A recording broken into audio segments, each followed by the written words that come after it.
반갑습니다. PS랩의 송의식입니다. 제6강에서 학습했었던 두 개의 기본 원리들 중 첫 번째인 그룹 내 변동, 그룹 간 변동의 응용입니다. 자, 제9강 분산 분석에 대해서 알아보겠습니다.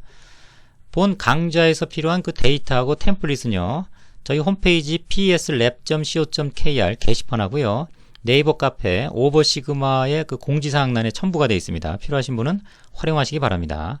우선 분산 분석의 용어는 영문으로 Analysis of Variance예요. 그래서 ANOVA 이렇게 따서 이제 ANOVA 이렇게 좀 부르죠. 처음 입문하시는 분들은 분산을 분석한다 이렇게 이해하시는 분이 의외로 많습니다. 자, 그런데 분산과 분석 사이에 이런 단어가 빠졌다 이렇게 보시면 쉽게 내용 이해하시는 데 도움이 됩니다. 예를 들면 분산을 이용해서요, 평균을 분석한다. 즉 평균을 분석하는 통계적 기법이에요. 뭐를 이용해요? 분산을 이용하죠. 평균을 분석할 때 뭐를 이용해요? 분산을 이용한다. 자, 이렇게 알아두시기 좀 바랍니다. 이후의 내용에 좀 도움이 많이 되실 겁니다. 자, 분산 분석은 가설 검정의 이론이에요. 그래서 가설 검정의 전체 체계를 이해를 하고 그 안에 어디에 분산 분석이 위치하는지 뭐 그런 내용에 대해서 좀 학습을 간단하게 하겠습니다. 우선 우리가 확보한 데이터가 하나의 비율을 갖고 있어요. 비율. 뭐분의 뭐 이렇게 비율이죠. 그 하나의 비율이 특정 비율과 같은지 다른지 또는 큰지 작은지를 판단하려면 1표본 비율이 한 개니까 검정을 통해서 확인합니다. 또 두 개의 비율이 있다 그러면 2표본 비율 검정을 통해서 큰지 다른지를 확인하겠죠. 두 개 이상, 두 개는 여기 있으니까 주로 3개 이상의 비율을 비교할 때는 이제 카이지역 검정이라는 걸 이용합니다. 계량형 데이터는 조금 좀 복잡도가 좀 증가하는데요. 우선은 엑셀 기준에서 두 개의 열에 뭐 10개씩 데이터를 갖고 있다고 가정해보죠. 그러면 두 개의 집단의 평균이 서로 간에 어떠냐 좀 확인해 보려면 일단 모양이 같아야 됩니다. 정규성. 좌우 대칭 종 모양이 돼야 돼요. 각각이. 한 개라도 안 되면 이제 비모수 검정이라는 이런 루트를 탑니다. 자, 모양이 같으면 그 다음에 확인해야 할 것이 분산이 같냐 등분산 검정이라는 걸 합니다. 분산이 같으면 또는 다른지 같은지에 따라서 판단이 쓰겠죠. 일단 분산 검정이 이루어지면 그 다음에 비로소 평균에 대한 그런 그 서로 비교가 이루어집니다. 그래서 한 개 열의 데이터가 수집된 그런 그 평균과 특정 평균을 비교하면 1표본 또는 1표본 G 검정 또는 두 집단을 비교하면 2표본 T 검정이라고 하고요. 지금과 같이 우리가 3개 이상 비교할 때는 뭐 둘은 됩니다만 여기서 하니까 3개 이상의 평균을 비교할 때는 이제 분산 분석에 해당되겠습니다. 네, 이 같은 내용을 토대로 해서 분산 분석의 원리에 대해서 좀 알아보도록 하겠습니다. 자, 그럼 분산 분석의 원리는 1918년 R.A. 피쉬에 의해서 소개됐어요. 그 이전과 이후에 대한 상황은 위키피디아를 보시면 뭐 좀 더 많은 정보를 얻을 수 있습니다. 필요하신 분은 참조하시기 바랍니다. 자, 3개의 집단이 있다고 가정해보죠. 그리고 평균을 비교한다고 할 때 기존에는 이렇게 두 개를 비교했어요. A, B, AC, BC. 그리고 종합적으로 판단했습니다. 자, 이럴 때는 알파 오류가 즉 잘못 판단할 가능성이 굉장히 증가를 해요. 그래서 이걸 한 번에 해석하는 그런 그 방법이 소개됐다. 뭐 이렇게 볼 수 있겠네요. 우선 총 변동이라는 게 있죠. 그런 변동에 대한 것이 이제 총 평균. 네, 여기 있죠. 그 다음에 XIJ, J는 이제 그룹이라고 그랬습니다. 그래서 1은 요 A 그룹을 얘기해요. 그래서 1을 고정해 놓고 I를 1부터 5까지 반복해서 편차 제곱을 구합니다. 또 끝나면 이제 J는 2로 고정하고 I는 1부터 5까지. 자, 이렇게 해서 편차 제곱을 구한다고 했습니다. 제6강에서 자세히 좀 설명을 드렸던 바입니다. 그래서 항등식이라고 하는 이런 표현이 있었고요. 그리고 이들에 대해서는 서로 이제 같다. 그죠? 그래서 필요에 의해서 우리는 이런 변동을 활용한다라고 설명을 드린 바가 있습니다. 자, 이때 제3강 3포도에 설명드렸던 바와 같이 지금 해당되는 양들은 우리가 분산 계산할 때 그 분자에 해당되는 양이죠. 그걸 자위도로 나눠주면 분산을 얻을 수 있습니다. 그래서 각각에 대해서 자위도로 나눠줍니다. 예를 들면 그룹 내 변동 같은 경우는 여기 평균과 요 안에서의 이런 그 차이들을 계산하는 거니까 데이터는 4개, 자위도가 4개 관여하죠. 그래서 4개, 4개, 4개니까 전부 12개죠. 그룹이 3개, 5-1, 4, 4, 3, 12에서 12개가 되겠습니다. 이 상황은. 또 그룹 간 변동은 3개 중에 하나를 빼니까 2가 되겠죠. 네, 이와 같이 분산을 구하면 그 분산을 이용해서 이렇게 비율을 구합니다. 그래서 그룹 내 변동, 그룹 내 분산은 분모로, 그룹 간 분산은 분자로 이렇게 해서 비를 구하는데 이렇게 얻어진 값을 우리가 F값이라고 그럽니다. 피셔의 그 첫 자를 따서 F값 이렇게 정의를 합니다. 그럼 이거 물리적 의미를 좀 알아야겠네요. 자, 우리가 좀 극단적인 얘기긴 합니다. 뭐 그럴 리는 없지만 C그룹이 요게 2억 1000이라고 하죠. 1억 9천 얼마, 뭐 2억 1000 얼마, 1억 6천 얼마 이런 식으로 극단적인 값으로 우리가 형성됐다고 가정을 좀 해보면요. 그리고 A, B, C 각각은 이제 합리적 부분군이라고 해보죠. 즉 외부의 어떤 영향, 외부의 요인에 의해서 영향을 거의 받지 않도록 그렇게 수집된 데이터다. 그렇게 좀 가정을 하면 순수하게 우연 원인에 의한 변동만 존재하죠.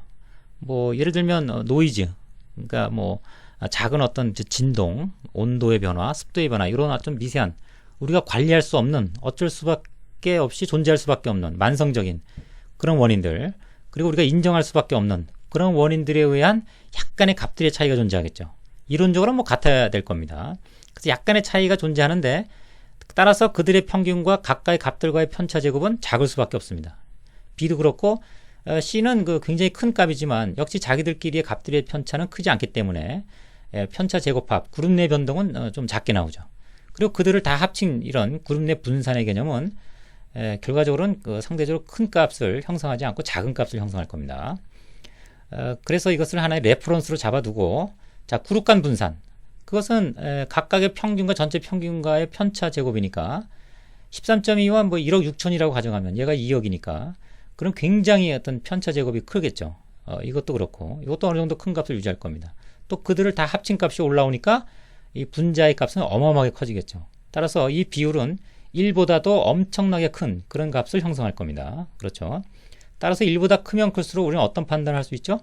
아, 부분군들의 어떤 그 집합에서 평균이 다른 것과 특이하게 크거나 작은 것이 존재하겠구나. 네, 이런 판단을 할 수 있다는 겁니다.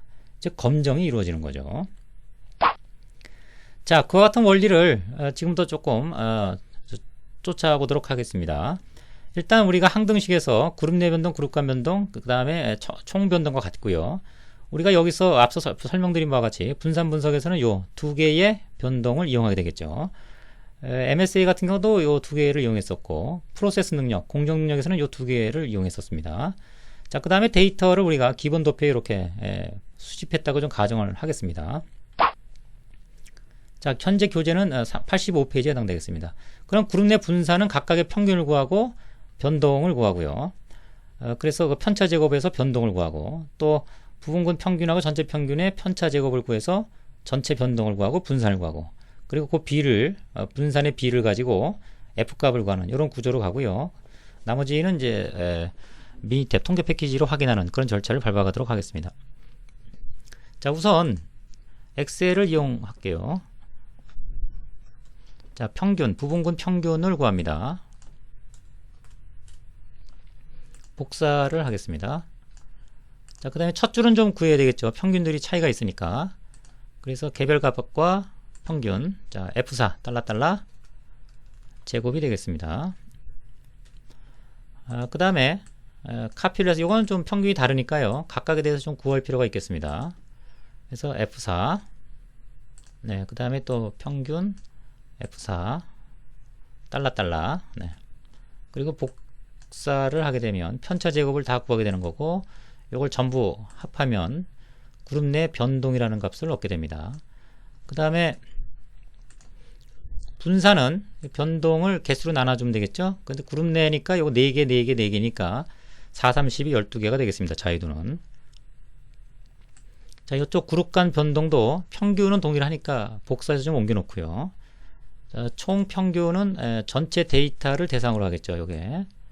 네, 그래서 전체 데이터로부터 총 평균을 구합니다. 그리고 각 부분군 간 편차 제곱은 요거 빼기 전체 평균은 F4 달러 이렇게 해서 복사를 하도록 하겠습니다. 네, 제곱이 빠졌네요. 제곱을 한 것을 전부 더하면 그룹 간 변동을 얻게 되겠습니다. 자, 그 다음에 주의하실 거는 이제 그룹 간 변동은 항등식을 보시면 설명드렸던 바와 같이 부분군 크기, 표본 크기가 곱해져야 되죠. 네, 그래서 이것은 5가 좀 곱해지는 이런 결과값으로 나오고요. 그 다음에 전체 자유도는 3-1, 2가 되겠습니다. 따라서 분산 비율은 80, 여기 그룹 간 분산, 요거 나누기 그룹 내 분산, 이렇게 되겠죠. 네, 그래서 8.6 정도 되는 그런 값을 얻게 되겠습니다. 자, 뭐 해석의 용이성을 위해서 값들은 PPT로 좀 옮겨 놓도록 하겠습니다. 네, 이렇게 평균이 되겠고요. 네, 평균을 좀 옮겨 놓겠습니다. 자, 여기도 동일하니까 네, 평균을 좀 옮겨 놓고요. 또 이쪽 값들도 옮겨 놓도록 하겠습니다. 이쪽 값은 뭐 16.33이니까. 자, 이렇게 해서 우리가 F값을 얻었는데요. 그럼 F값을 가지고서 어떻게 의사결정을 하는가? 네, 그거에 대해서 간단하게 설명을 하고 통계 패키지로 좀 넘어가도록 하겠습니다. 자, 일단 우리가 얻은 F값이라고 하는 것은 그림에서 보시는 바와 같이 요 값입니다. 그럼 이 분포는 어떻게 만들어지느냐? 아까 3개의 그룹에 대해서 표본 크기가 5개씩 그렇게 수집을 했죠? 그 작업을 한 번 더 하는 겁니다. 그러면 F값이 하나 나오겠죠. 또 합니다. 또 하고 또 하고 또 하고 또 하고. 네, 이와 같이 F값을 계속 얻으면 동일한 환경에서 그러면 그들 값으로부터 히스토그램을 그리고 그 막대들의 바깥쪽을 매끄럽게 연결하면 이와 같은 비대칭형의 어떤 그래프가 형성이 돼요. 그러니까 동일한 환경, 동일한 조건에서 만들어지는 분포는 이론적으로는 딱 고정이 되는 거죠. 그 고정된 상태에서 우리 앞에서 계산했던 8.67이라는 66이라는 그 F값, 그것은 이 X축상의 한 값이 되겠죠. 그래서 대부분의 데이터에서 그것이 멀리 떨어져 있으면, 즉 큰 값이 나오면 이건 좀 이상한 값이, 좀 특이한 값이 포함되어 있다. 부분군이, 평균이. 그렇게 판단하는 겁니다. 1보다 더 작은 값으로 이쪽의 분포 쪽이 가까이 가면 대부분의 어떤 값들과 유사하다. 이렇게 판단을 하는 거죠. 즉 그룹 간의, 부분군 간의 평균들은 유사하다. 이런 판단을 하게 되는 겁니다. 또는 우리가 구한 F값이 잘라주는 오른쪽 면적, 이걸 이제 P-value라고 하는데, 이 P-value라고 하는 값이 기준이 되는 5%를 미리 잘라놔요. 그 5%보다 안에 들어가면, 즉 작으면 유의하다. 그 값은 이제 여기서부터 멀리 떨어져 있을 테니까. 또는 안이 안 들어가고 바깥으로 나오면, 그러면 그 F값은 이 근처에 가까이 간다는 얘기니까, 네, 5%보다 크냐 작냐라는 그런 P값의 어떤 비교를 통해서도 의사결정을 좀 할 수 있다는 얘기입니다. 자, 그 부분에 대해서 조금 더 통계 패키지를 통해서 확인을 좀 해보도록 하겠습니다. 자, 우선은 우리 가설 검증의 절차에 따르면 정규성이 되는지를 먼저 판단을 해야 돼요. 그래서 모양에 대한 그런 종합적인 판단을 좀 합니다. 그래서 정규성 검정의 P-value가 0.05보다 크니까 C는 정규분포 하네요. B도 정규분포를 합니다. 또 A도 정규분포 합니다. 자, 그 다음에 해야 될 게 뭐죠? 분산, 등분산인지를 확인하죠. 그래서 등분산 검정을 합니다. 지금은 따로따로 데이터가 분리되어 있으니까 네, 요걸 선택하고, 자, 각각이 정규성일 때는 요걸 봅니다. 그래서 0.05보다 크면 정규분포 하네요. 또 이들이 서로 겹쳐 있으면 정규분포 등분산한다, 이렇게 판단을 합니다. 등분산하는 것으로 이제 확인이 됐습니다. 네, 다음은 평균 비교로 들어가겠죠. 네, 그래서 여기 별도의 공간으로 나눠져 있는 선택을 하신 다음에 확인하시면 네, C 평균이 굉장히 크게 나오네요. 그죠? 그 다음에 세션창 결과 화면을 보시면 네, 이런 결과 F값이 8.66이라는 걸 동일하게 얻었습니다. 이것은 이제 분산 분석표, 아노바 테이블 이렇게 얘기하는데 우리 결론으로부터도 유도할 수가 있습니다. 자, 예를 들면 자, 출처는 두 개였죠. 그룹 간 변동이라고 하는 그런 출처가 하나 있었고요. 또 하나는 이제 그룹 내, 그렇죠? 그룹 내에 변동이 있었습니다. 자, 자유도는 우리가 얻었던 degree of freedom, 자유도는 그룹 간은 2개였고요. 3-1. 그 다음에 그룹 내는 12개였습니다. 그 다음에 sum of square, 변동. 설명드렸죠? 이거 3포도 설명드릴 때 제3강에서. 변동은 편차 제곱 합 또는 영문으로 sum of square, 줄여서 SS 그렇게 했습니다. 그래서 요 값은 그룹간 같은 경우는 요 값을 가져오면 되고요. 또 그룹 내 같은 경우는 네, 여기 변동 여기 있죠? 네, 요것을 가져오면 되겠습니다. 그 다음에 MS는 평균 분산이라는 뜻이에요. 평균 변동. 그러니까 분산을 얘기합니다. mean sum square. 분산이니까 우리가 변동을 개수로 나눠주면 되겠죠. 또는 우리 앞에서 계산했던 요 값들을 그냥 가져와도 되겠습니다. 네. 그 다음에 뭘 얻었죠? F값이라는 걸 얻었죠? 네, F값은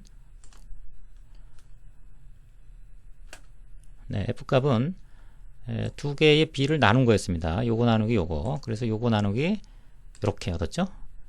네, 지금 못 얻은 건 P값인데, 자, P값은 우리가 얻은 요 F값이 자르는 오른쪽 면적을 구하면 됩니다. 네, 그거는 이제 적분이죠. 오른쪽 면적이니까. 그래서 F분포 들어가서 요 값이 자르는 오른쪽 면적을 계산하면 되죠. 자, 그것은 통계 패키지를 좀 이용할 수밖에 없네요. 그래서 계산의 확률 분포의 F분포. 지금 분모의 자유도가 12개였죠. 분자는 자유도가 2개였습니다. 이렇게 하면 모양이 결정이 돼요. 자, 그 상태에서 우리가 얻었던 F값을 갖고 오면 8.66이었습니다. 자, 요 값을 가지고 오른쪽 면적을 구하면 요 값이 얻어지네요. 그런데 이것은 왼쪽 면적이에요. 밑에 왼쪽 면적만 구합니다. 따라서 우리가 오른쪽 면적은 전체 확률은 1이니까 1에서 금방 계산한 값을 빼주면요. 네, 0.0047이라는 p-밸류가 얻어집니다. 따라서 요 값은 결과적으로는 5%보다 작죠. 그렇기 때문에 유의한, 즉 평균이 다른 그런 부분군이 포함되어 있겠구나. 뭐 이런 결론에 이를 수 있겠습니다. 네, 지금 계산했던 걸 정리하면 이렇게 되겠죠. 자, 그러면 미니탭에서 유의한 평균이 어떤 건지 한 번 더 확인할 필요는 있겠네요. 자, 그거는 우리가 통계 패키지 가면 C가 좀 유난히 크다는 걸 알 수가 있어요. 그렇죠? 그래서 평균을 관찰해 보니까 A는 13.2, B는 15.8, C는 20.0. 따라서 A하고 C가 상당한 차이가 남으로 인해서 유의한, 즉 p-밸류가 0.05보다 작은 그런 결론에 이르렀다고 우리가 판단할 수 있는 거죠. 따라서 C가 평균이 상당히 큰 것이 포함되어 있다. 또는 그 그룹이 특이하게 좀 다른 것과 다르다. 뭐 이런 판단을 우리가 할 수 있겠습니다. 그래서 뭐 그런 어떤 그 변동성은 바로 이제 이런 13, 요 전체 C 그룹에 대한 그룹 간 변동이 13.44로 다른 것과 굉장히 크다는 것에 기인할 수 있다는 얘기고, 또 그것이 이제 변동이 부분군 평균과 개별 값들의 편차의 제곱이니까 특이하게 어떤 것이 이제 영향을 줬는지, 그룹 내 변동의 어떤 그 영향, 그 다음에 평균하고의 비교의 영향을 통해서 그 지점을 또 확인해 들어갈 수가 있겠죠. 뭐 그런 측면에선 우리 앞에서 해석했던 측정 시스템 분석이나 뭐 공정능력과 같은 논리라고 볼 수 있겠습니다. 네, 뭐 정리하도록 하겠습니다. 자, 지금까지 분산 분석을 해석하기 위해서 그룹 내 변동, 그룹 간 변동을 활용을 했고요. 그리고 그것이 분산 분석의 원리를 설명을 하고, 그 다음에 통계 패키지로부터 확인하는 뭐 이런 절차를 밟았습니다. 그리고 그 결론을 통해서 그룹 내 평균이 어떤 것이 어떤 것과 다르다라는 그런 결론에 이를 수 있다라는 설명을 좀 해드렸습니다. 자, 제10강, 이어지는 제10강에서는 회귀 분석에 대한 설명으로 학습이 이루어지도록 하겠습니다.